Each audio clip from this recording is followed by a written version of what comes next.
but one of the big storylines that we talked a little bit about was this defense and the depth and the lack of depth on the defensive line, and how it was, it was exposed a little bit this week with Jacoby and Guillory just missing a day of practice. Guillory is back. He's fine. He's going to be okay. He's playing. He's at a full go. Nothing to panic about. But all it did was just highlight what happens if you're missing one or two guys at one of these key spots where you lack some depth, right? And that is overall, when talking about LSU going into the season, that is my number one concern. That is what I believe could really halt this team from maximizing who they are, ultimately making a playoff run and being competitive in a playoff situation. Would be the lack of depth or the inability to navigate the entire season just because of the numbers, not having enough guys at some positions that you're able to compete and get through. So, I was reading and looking and just kind of looking around and finding some media of what was going on. And obviously this defensive line is something that's getting a lot of attention, and everybody's going to play here, right? When you're talking about the top line guys, Jacoby and Guillory's your number one guy. And like we said, he missed some time earlier this week, but he's back. He's a full go at practice. And, behind Guillory, you're talking about a guy in Wisconsin transfer, Gio Paez. And Paez is someone who I believe they are pushing and urging and trying to get there, and believe he will get there in time. He just may not be as close as he needs to be at this point. But those are your two top guys, right? And then after that, you're talking about JVR Suggs, who transferred in from Grand Valley State, Jalen Lee, who got back to practice this week, who's transferred from the SEC from Florida. He's played a lot of football. Has not played a lot of football, but has some ties to SEC school, an SEC school in Florida. Then you've got, the offensive line transfer in Kimo Macanoli, who is going to have to play. I think when this move was made, it was initially made out of necessity. You had to have it, right? It was something that, you just needed the bodies. You just needed the people. And now when you look at what the possibility is of the rotation, Macanoli's a guy he's going to have to be in it. So when you're talking about some of these frontline guys and these backups, you're talking Guillory, Paez, behind them, JVR Suggs, Jalen Lee.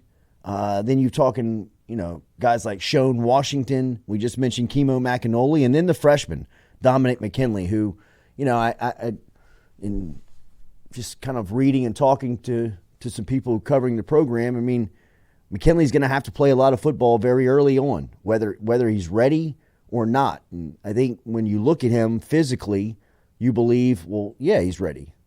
He's the biggest guy out there.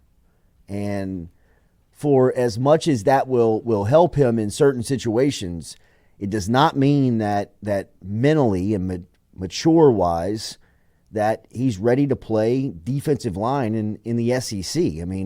That's a grown man's sport in college football. So he's going to have to play. He will play. But when we're talking about the concerns of this team going into the season, I think it starts and stops really there. At least for me, it does. And after that, my second concern on this team is not defensive back at this point. It really isn't. I think that defensive back has got some question marks, but I believe that they'll be answered. I trust the personnel that they have there. I think that, the issue that they're having on defensive line is going to be remedied in the next couple of years. And I know that in college football, that's an eternity. It's a long time. But what I'm trying to point towards is the cavalry's on the way. I mean, they have got the personnel, they've got the players, they've got the people that are going to make LSU respectable again in those positions. This particular season, they're going to have some guys step up at defensive line. And when you're talking about defensive back, they're recruiting that position well. But I think they've got enough players on campus now to be respectable and competitive in the conference, in the league, and be good enough to be a playoff contending type team. I mean, I'm okay with Ashton Stamps going out there. I know Ashton Stamps is going to make mistakes. What I want to see from Ashton Stamps is how he bounces back after allowing a big pickup, a touchdown, a big play, whatever it may be, because that's inevitably going to happen. And if he can handle that, then LSU's got a bona fide guy that it's going to be fun to watch grow over the next year and a half. If he's cornerback one for the next 2 years at LSU, he's potentially a first-round pick. And then after that, I'm anxious to see how guys like J.K. Johnson looks out there, Jair Brown, how some of these guys come in and play, and what's going to happen with Sage Ryan. Are they going to keep him at cornerback? And that's a concern. It's not a high-level concern for me, but it is a concern of him playing that position primarily when it seems as if he would feel most comfortable playing safety. That's what he was in high school. That's what it felt like he was when he was at his best. LSU, out of necessity and need, it feels like needs him to play on the outside, and hopefully he can figure that out. I think it's been a little unfair to Sage to not really find a position for him to lock in and learn how to play, and you hate that for him. But his athleticism, just kind of lends you to think that he can help you in so many areas. Almost too good for his own good. Yeah, it's a little bit of that Jacoby Stevens type. And luckily, they were able to really kind of find a spot for Stevens over the last year, and he made a really big impact. I'm hoping that that's what happens with Sage here in his final season, because he's that type of athlete. The tape doesn't lie. You go back and watch his highlights of who he was. He's a special athlete. He's a lot like Juwan Johnson, the guy who came out of the same high school. Played quarterback, played defensive back, return kicks, return punts. Sometimes they throw it to him. It was just one of these guys that could do a lot. Russell Gage was the same type of player back at Redemptorist in high school. If you went out and watched those guys play on a Friday night, they did everything. They drive the bus. So it was, for Sage, I hope this is the season that, it just falls into place for him. It just kind of clicks, because he's a special enough athlete that I believe if he does find comfort and play without thinking, then he can really help. And for Sage, I guess since it's out of necessity, they've obviously cross-trained him at corner and safety, corner being the latter part of the year heading into the season. Is it kind of like, would you imagine it's Zay Alexander, maybe you hope a freshman steps up, kind of wait for the cavalry to come until you can move him back to his natural position? Maybe, but I think that they're also, I kind of believe that they look at cornerback as more needy than safety. I think that if the safety things don't work out with the people that they have back there, they could probably slide him back there, but they need him more at cornerback to step up. We'll see what happens with Zay Alexander once he gets back, if he's a full go, and what that means for the room. But Ryan's gotten a lot of reps at cornerback. So we'll see if that's the guy coming out. I'm not as concerned about defensive back as I am about special teams, really. The punting situation really worries me, and I hope they can get the punt return situation figured out. I believe that's those are concerns going into the season. I think that there's some things around the defense that, they know they're going to have happen. It'll be a little smoke and mirrors, like we've said. But I think that they'll resolve a lot of the fixable issues overnight that makes them a significantly better group on that side of the ball within fixing some things that better tacklers. I think that they're going to be a better tackling team. I think there's much more of a focus on tackling with this group. And I think the way to become better tacklers is to practice tackling. And they're getting after that as far as bringing people to the ground. So I think they'll have that figured out. I think they'll have the people in the right position. That is right? the key. I think Harold Perkins has a spot. I think, certain players who Braden Swinson, Deshaun Walmack, guys that you looked around for last year and wondered where they were, that they'll have a place. They'll be on the field.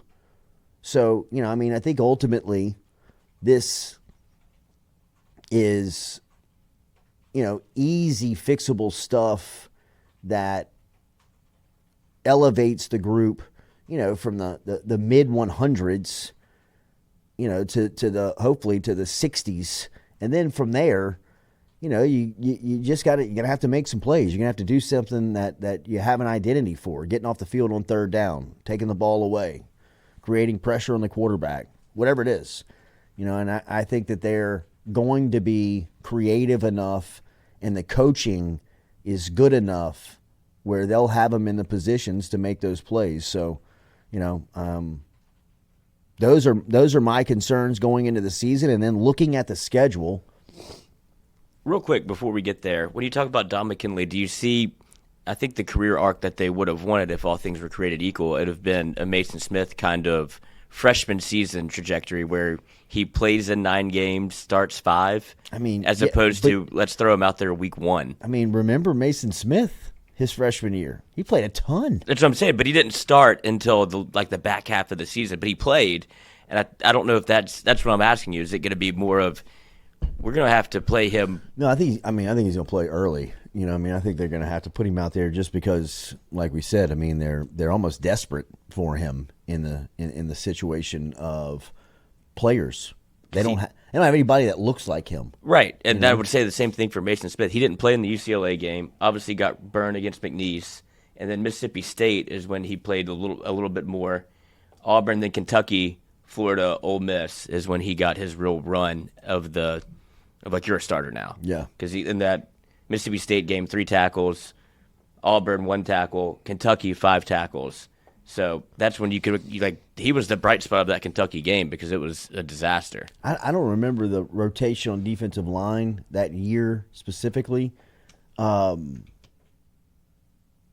don't remember being as desperate as this. I think, from Don McKinley's standpoint, he has to play. Yeah, that's what I'm saying. You weren't like Mason Smith. I know who you are, 5-star, kind of the same tout coming in, but it wasn't, we need you right now. It was, let's get this guy on the field when we can. You kind of got to ease him along. For McKinley, it feels like, buddy, we'd like to have brought you along a little bit slower, but we're going to need you.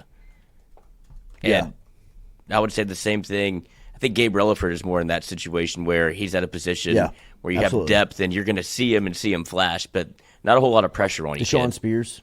Yeah. He's a guy that I think you can be patient with, even though you want him to be ready to play. They think that he'll probably be on the field faster than he will sitting. So you can be patient with those types of guys, and some guys you just can't. Some guys you're gonna have to fast track and get to the field very early. And I think for Don McKinley, he's definitely one of those guys. You had Sona Fanoa, Jarrell Cherry, Cardell Thomas.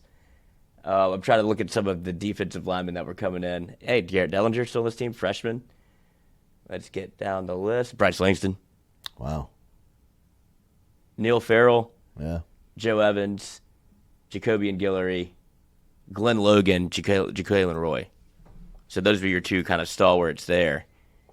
But you could see where there was room for a Mason Smith to be able to get. But you felt okay. I feel like on this defensive line, there's probably one spot closer for Mason Smith. Yeah. For Dom. Yeah, for Dom, where it's like, all right, this is the slot that we wish we had one more guy for you. Yeah. But he's going to have to slide in and play. Yeah, I mean, they could have gotten Wingo back. That's why they fought so hard to do it. Yeah. I mean, he would have been enormous for this team if they could have gotten him back. But obviously he moves on. He's with Detroit now in training camp. And Perfect spot. LSU is trying to fast-track Don McKinley to the field and get him ready to go. True freshman, has the size, has all of the physical intangibles, but look, you got to take you got to take that next step mentally too. And if Don McKinley can do that, I think that would be kind of the next step of his evolution. Remember, Daily, we're brought to you by Go Roof, online at GEAUXroof.com. Go Roof, bringing you our show each and every day. We appreciate them. Always at 927-8300 is the phone number. 225-927-8300 is the phone number. You can find them there. A beautiful roof every single time, whether it's a residential roof, whether it's a commercial roof, they can take care of you. And it's not just installing a brand new roof. If it's any type of roof maintenance that you may be curious about, let Go Roof take care of it today. GEAUXroof.com, GEAUXroof.com is where you can find them online and call them 225-927-8300. 225-927-8300 is the phone number to get in touch with our friends over at Go Roof. Some rain's supposed to be coming through today. Make sure that if you have anything that you're concerned about, get our friends from Go Roof over there as well. Speaking of that defensive line, one other position that, look, I think I'm really starting to have some confidence going into the season is the edge spots. I think LSU's got some bodies there. I think they've got some really good coaching. You heard Brian Kelly yesterday speaking of Kevin Peoples. Kevin Peoples has done just a really solid job as far as developing these edge guys. You've got some young guys there like Gabe Relaford that we've talked about. Relaford, in my opinion, is definitely going to play as a true freshman. He'll play early, in my opinion, and I think he'll really come along on a timeline that makes a lot of sense because of the guys that they have in front of him. And I think from that edge rushing position, I think the conversation starts with Braden Swinson. I think he's a guy who you could see the flashes last year when he got in there. He played at a very high level. He's one of those guys that last season you wondered where he was. Was it Ovu Agofu who they would play a ton, and it was head scratching on why Swinson could not get more reps and run, because every time he was in there, I mean, he would make some type of impact. I mean, he was definitely a guy that you wondered, why doesn't he play more? And then, Savion Jones has had a fantastic camp. And hopefully that can translate over to having a solid season, because, look, I think we've all kind of been waiting on Savion to really bust out. You've seen flashes at times. You've also wondered where he was at times. And this season, from everything that we've seen, from everything that the coaches have said, it feels like Savion Jones is set to have a really solid season. And then behind them, I think it's Parashand, who is a versatile player. If you get into a bind, I think you can maybe impossibly drop his hand, drop his hand down into the dirt. Deshaun Womack is a guy who, I think is going to play a ton of football. It's only a matter of time before he probably vies for maybe even some starting time. And then, we mentioned Relaford. I think Relaford's in that mix of a rotation. So I think they've got a nice selection of veteran Savion Jones, Braden Swinson, even a guy like Parashand. into some young, talented guys like Womack and Relaford. I mean, you're talking about 2 5-stars in back-to-back recruiting classes that you've got on the field in the rotation. I mean, that's solid.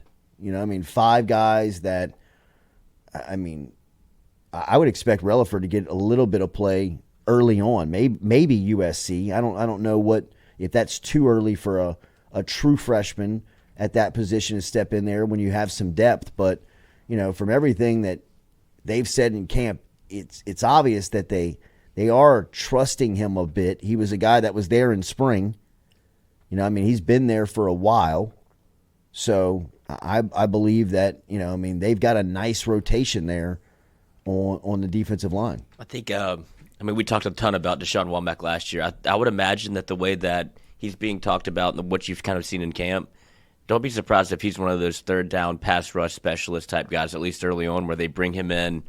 Obviously, LSU's defensive woes came in third down last year where I think everybody was clamoring for Deshaun Womack just to get in the game. Yeah. And every time he did, he was a disruptor. You would see one snap played, one quarterback hurry. It's like, well, maybe play him 10 snaps and see what happens. Same thing with Swinson. Yeah, I mean, it was maddening. I mean, it was like, the one thing you can't watching do, the same thing? Yeah, the one thing you can't do, you're running away from. Yeah, I mean, it's and that's the thing that we're talking like with this defensive staff. I think that there's some things that you can easily change and improve drastically, right? And it may not, you know, it's not going to make you a top 20, top 25 group, but, you know, I mean, there's some things that you're like, I mean, come on. You trying to get off the field or not? I mean, you don't have a spot for Harold Perkins? Yeah, I mean, like that's maybe easier said than done, but from a football coaching standpoint, I'd imagine like we can figure this out today. You know, I mean, we can get this done pretty quickly. The tackling, I mean, you know, last year's team, they ran away from the ball at times. I mean, the tackling was absurd. I think that's the definition of thinking too much on the football field. You're halfway between where should I be in my assignment to go get the football. Yeah. And they were just caught in between a ton of times. And I have a lot of confidence after hearing the Blake Baker sound of what he was saying at the presser, where he goes, the way that they're practicing tackling, it's not so much wrapping up, and because he's like, you only get 4 sessions where you can really actually tackle each other in camp. So we've been working on funneling to the football, tagging off. When you tag off, is there somebody behind you? It's more of the angle game as opposed to when you see somebody wrap them up and bring them down. It's the cavalry's coming. Everybody like 11 to the football, which when LSU defense was right, you would see Michael Brockers flying over the pile in 2011. You're like, oh, the whole defensive line is 8 yards down the field. I think that's what LSU is trying to get back to where it's not these one-on-ones, and if you are in a one-on-one, turn them back to your help, because LSU didn't do that last year. There's a lot of almost chaos in space where people are going one way, the other way, and the ball's right there, brother. Yeah. And so I think with Blake Baker and what they're working on, it's kind of retooled and rewired the brain as to what you're supposed to do defensively. Because that's if you don't give up 80, right, and just keep it to 12 and let's reset this thing and try again. 3-4 stops a game. Right. I mean, it's not. You got one against Missouri and one. Right. I mean, it's not. You get one against Ole Miss, you win. You're not asking them to be revolutionary. You're asking them to maybe take the ball away one time and give you 3 stops. Because the points are going to come, and I think that's what Matt House was. Playing really good offenses. Yeah, Matt House was so afraid of it, and I don't know what his actual theory was behind it. Didn't get a chance to ask, but it was obviously keep everything in front of you, and it was these 12, 15 play-yard drives, and which always culminated in the same thing, 6 points. And I think with Baker's defense, who's a much more attacking style defense, it's going to be, you might give up some big ones, but you also could cause some chaos and cause some turnovers and flip the field and have an advantage, because with this LSU offense, I don't think you have the luxury of fair catching every time on punt returns or let them score and you can fair catch and go 75 yards. I think that they want to flip the field a couple of times to put yourself in plus position to score. Yeah. No, I mean, I think this team will have goals defensively. I think they'll have some landmarks that they know that they can get to. It won't be anything that's, crazy. But like I said, I mean, 3-4 stops, takeaway. Give the ball to the offense, let them chew up the clock, and keep the ball out of the punter's hand. And, I think you got a chance.